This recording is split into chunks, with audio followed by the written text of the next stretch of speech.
আন্দামান এটি ছিল প্রথম ভারতীয় দ্বীপ যেটা আমরা দেখেছিলাম। আমার মনে হয় আন্দামানকে পৃথিবীর স্বর্গ বললেও একটুও অতিরঞ্জিত করে বলা হবে না। এখানে সমুদ্রের নীলাভ রং, সবুজের সমৃদ্ধতা, সাদা বালু সমুদ্র সৈকত, সামুদ্রিক প্রাণী ও উদ্ভিদ, প্রকৃতির মাঝে শান্তির সমাহার, মনোমুগ্ধকর প্রকৃতি সত্যি আশ্চর্যের সঞ্চায়ক। আর আপনি যদি অ্যাডভেঞ্চার ভালোবেসে থাকেন তাহলে আপনি এখানে প্রচুর কিছু করতে পারবেন, যেমন sea walk, snorkelling, scuba dive, kayaking এবং আরো অনেক কিছু। আপনি যদি স্থানীয় বাসিন্দাদের প্রতি উৎসাহিত হন ও স্থানীয় সংস্কৃতির প্রেমিক হয়ে থাকেন তাহলে আপনার জন্য এখানে প্রচুর উপহার সাজানো আছে। এখানে আপনি আদিবাসী এলাকা দিয়েও যেতে পারবেন এবং সেখানে আদিবাসী জারোয়া দেখার সুযোগও রয়েছে। প্রচুর দ্বীপ ও সমুদ্র। এখানে আপনি ভারতবর্ষের একমাত্র সক্রিয় আগ্নেয়গিরি দেখতে পারেন। এটি ব্যারেন আইল্যান্ড বা ব্যারেন দ্বীপে আছে, যদিও আমরা সেখানে যাইনি। এই ভিডিওতে আমি আপনাদের সাথে আন্দামান ভ্রমণের একটি পরিকল্পনা ভাগ করে নেব। এই পরিকল্পনাটি পুরোপুরি আমরা আমাদের নিজেদের সুবিধা মতো তৈরি করেছিলাম। আপনি আপনার সুবিধা মতো এটিকে সাজিয়ে নেবেন। ভিডিওটি শেয়ার করা শুধুমাত্র আপনাকে আপনার পরিকল্পনা তৈরি করতে একটু সাহায্য করার জন্য। আমরা সেখানে 10 দিন ছিলাম। আপনি কম বা বেশি থাকতে পারেন। আমি এখানে আপনাদের সঙ্গে আমাদের 10 দিনের আসলে 9 দিনের একটি আন্দামান ভ্রমণের পরিকল্পনা ভাগ করে নিতে চাই। নমস্কার বন্ধুরা, আমার নাম রাজশ্রী আর আমার বাংলা ইউটিউব চ্যানেল পথে পথে ভ্রমণে আপনাদের সকলকে স্বাগত। চলুন শুরু করা যাক। আন্দামান একটি ভারতীয় দ্বীপ এবং ইউনিয়ন টেরিটরি। এটি 3টি ভাগে বিভক্ত: সাউথ বা দক্ষিণ আন্দামান, মিডল বা মধ্য আন্দামান এবং নর্থ বা উত্তর আন্দামান। এবারে আমরা শুধু দক্ষিণ আন্দামানকে কেন্দ্র করে ঘুরেছিলাম। আমরা এবারে আমাদের যাত্রা শুরু করেছিলাম কলকাতার নেতাজি সুভাষচন্দ্র বোস আন্তর্জাতিক বিমানবন্দর থেকে। আমরা কলকাতার নেতাজি সুভাষচন্দ্র বোস আন্তর্জাতিক বিমানবন্দর থেকে ভোর 5:45-এ বিমান ধরেছিলাম। আমরা পোর্ট ব্লেয়ারের বীর সাভারকার আন্তর্জাতিক বিমানবন্দরে পৌঁছেছিলাম সকাল 8:15-তে। আন্দামানে পোর্ট ব্লেয়ারের এই বীর সাভারকার আন্তর্জাতিক বিমানবন্দরটি কিন্তু খুব ছোট একটি বিমানবন্দর। বীর সাভারকার আন্তর্জাতিক বিমানবন্দরে পৌঁছে আমরা ওখান থেকে একটি ক্যাব বুক করে চলে গিয়েছিলাম হাড্ডো জেটি। বিমানবন্দর থেকে হাড্ডো জেটি পৌঁছতে আমাদের 5 মিনিটের মতো সময় লেগেছিল। হাড্ডো জেটি থেকে সেদিন আমাদের স্বরাজ দ্বীপে যাওয়ার জন্য ক্রুজ বুক করা ছিল। হাড্ডো জেটিতে পৌঁছে আমাদেরকে বেশ অনেকক্ষণ অপেক্ষা করতে হয়েছিল, কারণ বুক করা ক্রুজের ছাড়ার সময়ের কেবলমাত্র 1 ঘন্টা আগেই আপনি জেটিতে প্রবেশ করতে পারবেন। আমাদের ক্রুজ বা জাহাজটি পোর্ট ব্লেয়ার থেকে সকাল 10:45 স্বরাজ দ্বীপের উদ্দেশ্যে রওনা দিয়েছিল। পোর্ট ব্লেয়ার থেকে স্বরাজ দ্বীপ পৌঁছতে আমাদের মোটামুটি 1.5 ঘন্টা সময় লেগেছিল। এই জাহাজে যাওয়ার ভাড়া ছিল মোটামুটি 1700 টাকা প্রতি জন। আমরা সবার প্রথমে আমাদের হোটেলে চলে গিয়েছিলাম। আমাদের হোটেলটি একদম সমুদ্রের ধারে ছিল, তাই আমরা পৌঁছে সমুদ্রে স্নান করে খাওয়া দাওয়া করে তারপরে চলে গিয়েছিলাম রাধানগর সমুদ্র সৈকতে সূর্যাস্ত দেখার জন্য। পরের দিন সকাল সকাল আমরা বেরিয়ে পড়েছিলাম এলিফ্যান্টা সমুদ্র সৈকতের উদ্দেশ্যে। এলিফ্যান্টা সমুদ্র সৈকতের এই ট্যুরটি সকাল 8টা থেকে দুপুর 1টা পর্যন্ত হয়, কিন্তু চেষ্টা করবেন যতটা সকালে যেতে পারেন, কারণ তাহলে সামুদ্রিক জীবকে ভালো মতো দেখা যায়। এলিফ্যান্টা ট্যুরে যাওয়ার খরচ হলো 1000 টাকা প্রতি জন, আর তার সাথে আপনি করতে পারবেন স্নরকেলিং। প্লেন স্নরকেলিংটা খুব একটা কাজের নয়, এর সাথে আরো 1000 টাকা অ্যাড করে আপনাকে ডিপ স্নরকেলিং বুক করতে হবে, তবেই আপনি ভালো করে কোরাল দেখতে পাবেন। কিন্তু আমরা টিকিট কাউন্টার থেকে শুধুমাত্র 1000 টাকা দিয়ে এই নৌকারই টিকিট কেটেছিলাম, যার সাথে প্লেন স্নরকেলিংটা ছিল। আর তার সাথেই আমরা ওনাদের থেকে সি ওয়াকেরও টিকিট কেটে নিয়েছিলাম, যা ছিল ৩৫০০ টাকা প্রতিজন। ওনারা আমাদেরকে বলছিলেন যে ডিপ স্নরকেলিং করার জন্য আরো ১০০০ টাকা প্রতিজন দিতে হবে।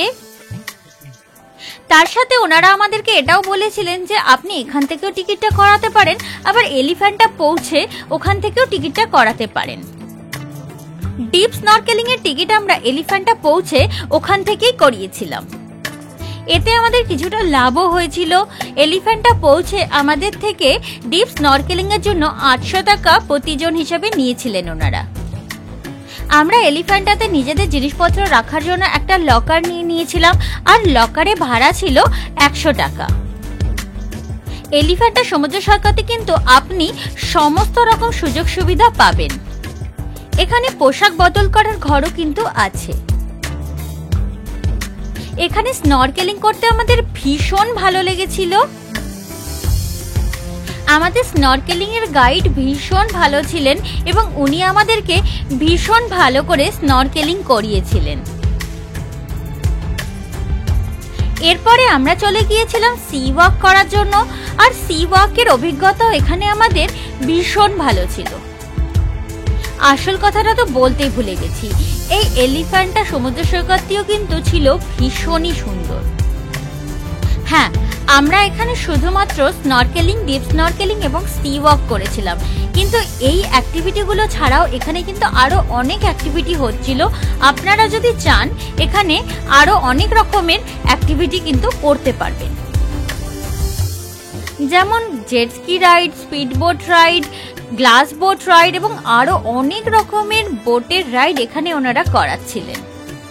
এলিফ্যান্টা সমুদ্র সৈকতের এই ভ্রমণটি শুধুমাত্র ৩ ঘন্টার জন্য হয়। ৩ ঘন্টার মধ্যে আপনাকে ফেরত চলে আসতে হবে। আমরা সকাল সকাল গেছিলাম, তাই দুপুরের মধ্যে ফেরত চলে এসেছিলাম। আর যেটির সামনে একটি হোটেলে দুপুরের খাবার খেয়ে আমরা চলে গিয়েছিলাম কালাপাত্থার সমুদ্র সৈকতটি দেখার জন্য। কিন্তু আপনি যদি কালাপাত্থার বীচ যেতে চান তাহলে সকালবেলায় যাবেন, কারণ কালাপাত্থার বীচ থেকে খুব সুন্দর সূর্যোদয় দেখা যায়। সেদিনই রাত্রিবেলা ২:৩০টার সময় ঘুম থেকে উঠে ৩:৩০টার মধ্যে আমরা বেরিয়ে গিয়েছিলাম জেটির উদ্দেশ্যে, কারণ সেদিন আমরা যাচ্ছিলাম কায়াকিং করার জন্য। আমরা সেদিনই কায়াকিং এর জন্য বুক করে এসেছিলাম, আর কায়াকিং শুরু হয় রাত থাকতে থাকতে।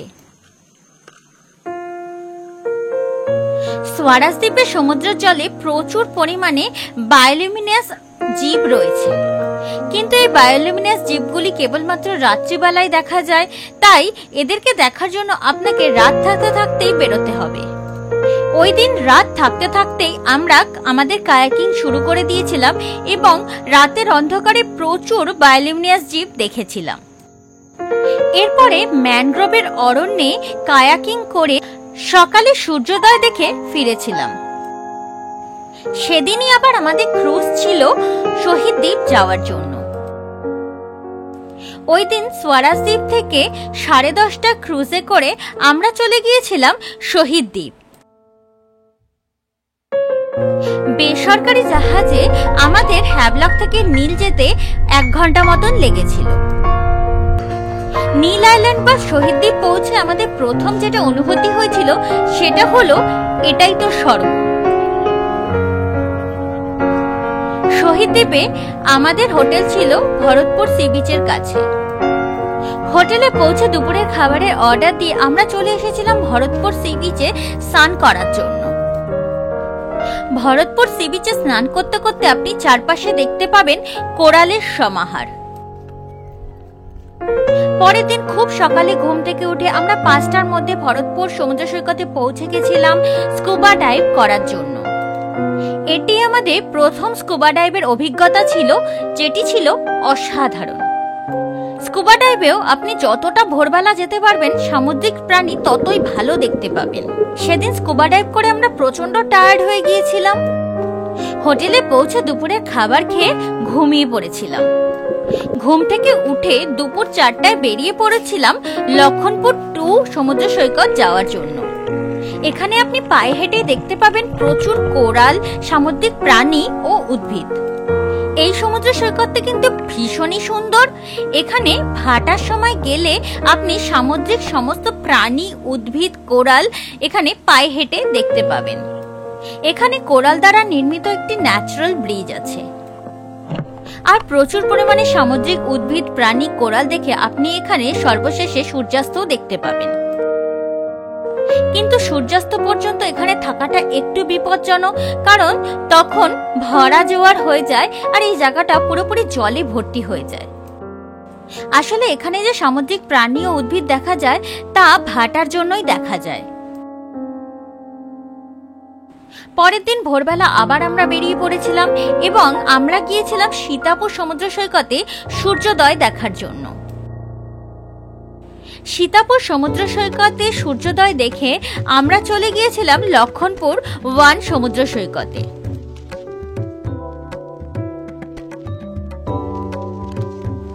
ওই দিন আমাদের পোর্ট ব্লেয়ার যাওয়ার জন্য শহীদ দ্বীপ থেকে ক্রুজ ছিল দুপুর 3:30।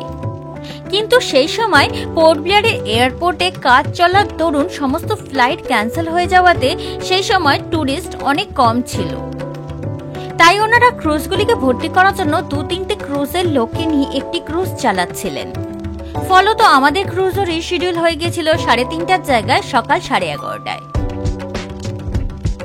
আর সেই জন্যই শহীদ দ্বীপে আমরা সময় একটু কম পেয়েছিলাম, কিন্তু আমরা সবকটি সমুদ্র সৈকতই ঘুরে দেখে নিয়েছিলাম। ক্রুজে যাওয়ার জন্য জেটিতে 1 ঘন্টা আগে প্রবেশ করতে হয়, সেই জন্যই আমরা লক্ষণপুর 1 সমুদ্র সৈকত থেকে সকাল 7:30টার মধ্যে বেরিয়ে পড়েছিলাম। এরপরে হোটেলে ফেরত এসে স্কুটি ফেরত দিয়ে নিজেদের জিনিসপত্র গুছিয়ে নিয়ে একটু রেস্ট নিয়ে আমরা চলে এসেছিলাম জেটিতে। আর শহীদ দ্বীপ থেকেও পোর্ট ব্লেয়ার আসতে মোটামুটি 1 ঘন্টা লাগে, আর এখানেও ভাড়া হলো প্রতিজন 1600 টাকা। উপরের ডেক এবং কেবিনের ভাড়া কিন্তু আলাদা। আমরা 12:30টার মধ্যে পোর্ট ব্লেয়ারে পৌঁছে গিয়েছিলাম। পোর্ট ব্লেয়ার পৌঁছে পোর্ট ব্লেয়ারে জেটি থেকে গাড়ি রিজার্ভ করে আমরা চলে গিয়েছিলাম আমাদের হোমস্টেতে। আমাদের হোমস্টে শহরের মধ্যে ছিল। আমাদের হোমস্টেতে পৌঁছে দুপুরের খাবার খেয়ে আমরা প্রথমে একটি স্কুটি ভাড়া নিয়ে নিয়েছিলাম।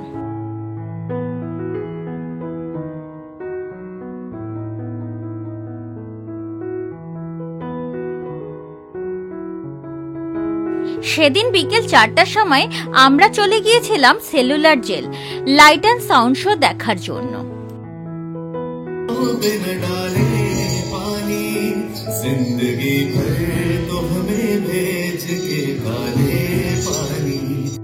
পরের দিন সকালবেলা আবার আমরা বেরিয়ে পড়েছিলাম সেলুলার জেলের উদ্দেশ্যে। এবার আমরা সেলুলার জেল এসেছিলাম সেলুলার জেলটিকে ভালো করে ঘুরে দেখার জন্য। সেলুলার জেল দেখে আমরা চলে গিয়েছিলাম মেরিন পার্ক।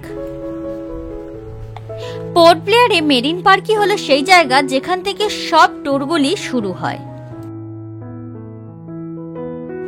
পরের দিন অর্থাৎ পোর্ট ব্লেয়ারে আমাদের তৃতীয় দিনে আমরা সকালবেলা চলে গিয়েছিলাম নেভাল মেরিন মিউজিয়াম সামুদ্রিকা দেখতে।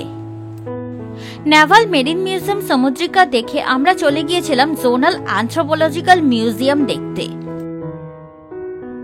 জোনাল অ্যানথ্রোপোলজিক্যাল মিউজিয়াম দেখে আমরা সোজা চলে গিয়েছিলাম করবিন্স কভ বিচে স্নান করার জন্য। এখানে আমি একটা কথা বলতে চাই, স্বরাজ দ্বীপ বা শহীদ দ্বীপে আপনি যে কোনো সমুদ্র সৈকতে স্নান করতে পারবেন, কোনো রকম বাধা নিষেধ নেই। কিন্তু পোর্ট ব্লেয়ারে মাত্র কয়েকটি সমুদ্র সৈকতেই আপনি স্নান করতে পারবেন, সবকটিতে পারবেন না, কারণ এখানে অনেক সমুদ্র সৈকতই বেশ পাথুরে। করবিন্স কভ বিচেরও মাত্র কয়েকটি জায়গাতেই আপনি স্নান করতে পারবেন। করবিন্স কভ বিচ থেকে আমরা সোজা চলে গিয়েছিলাম চিড়িয়াটাপু সূর্যাস্ত দেখার জন্য। পরের দিন অর্থাৎ পোর্ট ব্লেয়ারে আমাদের চতুর্থ দিনে আমরা সকালে উঠে চলে গিয়েছিলাম রস আইল্যান্ড।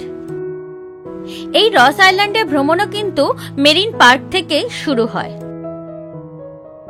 রস আইল্যান্ডের ট্যুর হয় 1.5 ঘন্টার জন্য। আপনি যদি রস আইল্যান্ড আর নর্থ বে আইল্যান্ড একসঙ্গে করেন তাহলে আপনার সময় লাগবে 3 ঘন্টা। মেরিন পার্ক থেকে একই সময় 2টি ট্যুরই করানো হয়। আমরা শুধুমাত্র রস আইল্যান্ড গিয়েছিলাম, নর্থ বে আইল্যান্ড আমরা যাইনি, তাই আমাদের সময় লেগেছিল 1.5 ঘন্টা। রস আইল্যান্ডের প্রাকৃতিক সৌন্দর্য অভূতপূর্ব। যে সমস্ত ইংরেজরা সেলুলার জেলে কর্মচারী ছিলেন ওনাদের কোয়ার্টার ছিল এই রস আইল্যান্ডে। এখানে আপনি ইংরেজদের quarter, club, swimming pool, church সবই দেখতে পাবেন। আর তার সাথে সাথে এই সমুদ্র সৈকতে প্রাকৃতিক সৌন্দর্য ছিল অসাধারণ। এই রস আইল্যান্ডেরই এখন নাম হলো নেতাজি সুভাষচন্দ্র বোস আইল্যান্ড। আর এই দ্বীপেই রাত্রিবেলা লাইট অ্যান্ড সাউন্ড শো হয়। আমরা রাতে লাইট অ্যান্ড সাউন্ড শো এখানে দেখিনি। লাইট অ্যান্ড সাউন্ড শো দেখার জন্য আপনার নৌকায় খরচ পড়বে 350 টাকা প্রতিজন, আসা এবং যাওয়া মিলিয়ে। আর লাইট অ্যান্ড সাউন্ড শো দেখার খরচ হলো 300 টাকা প্রতিজন। সেলুলার জেলেও লাইট অ্যান্ড সাউন্ড শো এর ভাড়া একই, 300 টাকা প্রতিজন। এই টিকিট আপনি গভর্নমেন্টের ওয়েবসাইট থেকে অনলাইনও কাটতে পারবেন। রস আইল্যান্ড থেকে ফিরে এসে আমরা সোজা চলে গিয়েছিলাম চিড়িয়া টাপু থেকে একটু আগে মুন্ডা পাহাড়ে ট্রেকিং করার জন্য। মুন্ডা পাহাড়ে সেদিন আমরা ট্রেকিং করেছিলাম। মুন্ডা পাহাড় পোর্ট ব্লেয়ারের একদম শেষ প্রান্তে অবস্থিত। এই মুন্ডা পাহাড়ে ট্রেকিং এর অভিজ্ঞতা ছিল অভূতপূর্ব। সেদিন আরো একবার আমরা চিড়িয়া টাপুতে সূর্যাস্ত দেখে ফিরে এসেছিলাম। আর অবশেষে আমাদের পোর্ট ব্লেয়ার ভ্রমণের অন্তিম দিনে আমরা গিয়েছিলাম বারাটাং।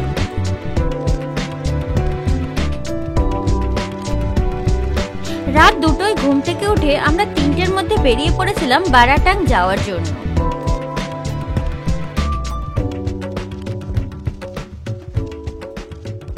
পোর্ট ব্লেয়ার থেকে বারাটাং যাওয়ার রাস্তায় আমরা প্রচুর পরিমাণে জারোয়া আদিবাসী দেখেছিলাম।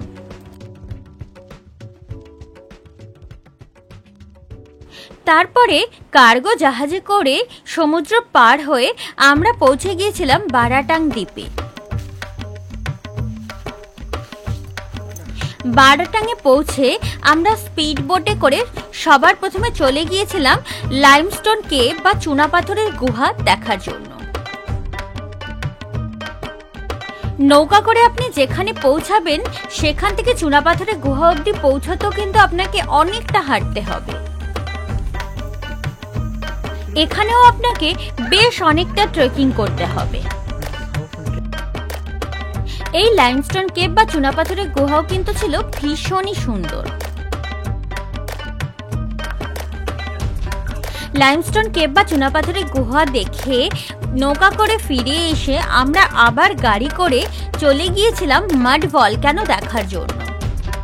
আর তথ্যস্বরূপ আপনাকে একটা জিনিস জানাতে চাই যে ভারতবর্ষের একমাত্র মাড ভলক্যানো এই বারাটাংয়েই আছে। এই মাড ভলক্যানো এবং এই মাড ভলক্যানো অবধি যাওয়ার রাস্তাও ছিল ভীষণই সুন্দর। বারাটাং ভ্রমণ কিন্তু একটু কষ্টদায়ক, কারণ আপনাকে অনেক রাত্রিবেলা বেরোতে হয় এবং লাইনে দাঁড়াতে হয়। জারোয়া এলাকা দিয়ে গাড়িগুলো কনভয় সিস্টেমে যায়, আর কনভয় কিছু নির্দিষ্ট সময়ই ছাড়ে। আমরা সকালের কনভয়টা ধরার জন্য রাত্রে বেরিয়ে পড়েছিলাম। তবে বিশ্বাস করুন, এই বারাটাং ভ্রমণই ছিল আমাদের আন্দামান ভ্রমণের সবচেয়ে ভালো দিনগুলির মধ্যে একটি। আর এই বারাটাং ভ্রমণের সাথেই সমাপ্ত হলো আমাদের এবারের আন্দামান ভ্রমণ। কাল 10ম দিনে আমরা বিমানে কলকাতা চলে যাব। এখন একটু খরচের হিসেবটা বলে দিই। আমাদের ট্যুরে পুরো কস্টটা স্ক্রিনে দিয়ে দিলাম, স্ক্রিনশট নিয়ে নিতে পারেন। আজকের ভিডিওটা আমি এখানেই সমাপ্ত করছি। আর এর সাথে সাথে আমার আন্দামানের ধারাবাহিকটিও সম্পূর্ণ হলো। আন্দামানের ভিডিওগুলো আপনার কেমন লাগলো তা আমাকে অবশ্যই জানাবেন। যদি ভিডিওটি ভালো লেগে থাকে তাহলে ভিডিওটিকে অবশ্যই একটি লাইক করবেন এবং নিজেদের বন্ধু বান্ধব এবং পরিবারবর্গের সঙ্গে শেয়ার করবেন। এবং এই ধরনের ভিডিও আরো দেখার জন্য চ্যানেলটিকে অবশ্যই সাবস্ক্রাইব করবেন এবং সাবস্ক্রাইব করার সময় বেল আইকনটা অবশ্যই প্রেস করবেন, তাতে আমি যখনই কোনো ভিডিও আপলোড করব তার ইনস্ট্যান্ট নোটিফিকেশন আপনার কাছে পৌঁছে যাবে। আজ আসি, ভালো থাকবেন, সুস্থ থাকবেন। আবার দেখা হচ্ছে নতুন কোনো জায়গায়। আপনাদের সকলকে অসংখ্য ধন্যবাদ ভিডিওটি দেখার জন্য।